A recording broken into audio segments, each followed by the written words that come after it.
నిన్న మొన్న ఢిల్లీలో రాహుల్ గాంధీ గారు ఈ దేశంలో ఉన్న ఓబీసీలకు సంబంధించినటువంటి 2 సదస్సుల్లో మాట్లాడినటువంటి ప్రసంగం అద్భుతం, అమోఘం.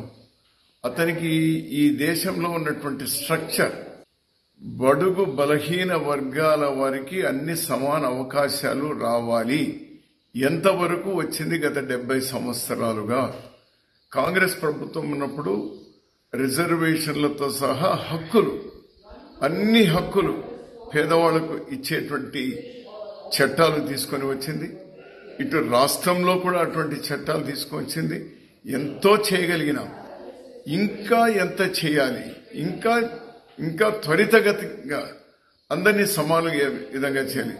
అది అగ్రవర్ణాల్లో ఉన్నటువంటి పేదలు కావచ్చు, ఎస్సీలు కావచ్చు, ఎస్టీలు, ఓబీసీలు, మైనారిటీలు, ఇందులో ఉన్నటువంటి పేదలకు అటు ఆర్థికంగా, సాంఘికంగా, రాజకీయంగా, సామాజికంగా, చదువు పరంగా అన్ని హంగులతో ఏ విధంగా అందించాలి, దానికి సంబంధించే పట్టు వదలని విక్రమార్కుల్లా అతను జన కుల గణన జరగాలి.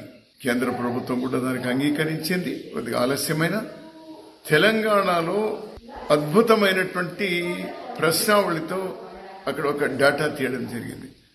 దానికంటే ఇంకా మేలైనటువంటి రీతిలో కేంద్ర ప్రభుత్వం ఈ జన కుల గణన జరగాలి. రాహుల్ గాంధీ గారికి అతని ఈ మధ్యలో చేస్తున్నటువంటి అన్ని విషయాల పట్ల సంపూర్ణమైన అవగాహన.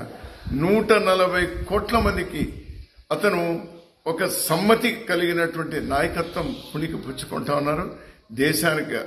దేశాన్ని పాలించడానికి పూర్తి అర్హత ఈ దేశంలో ఎవరికైనా ఉందంటే రాహుల్ గాంధీ గారికే ఉంది.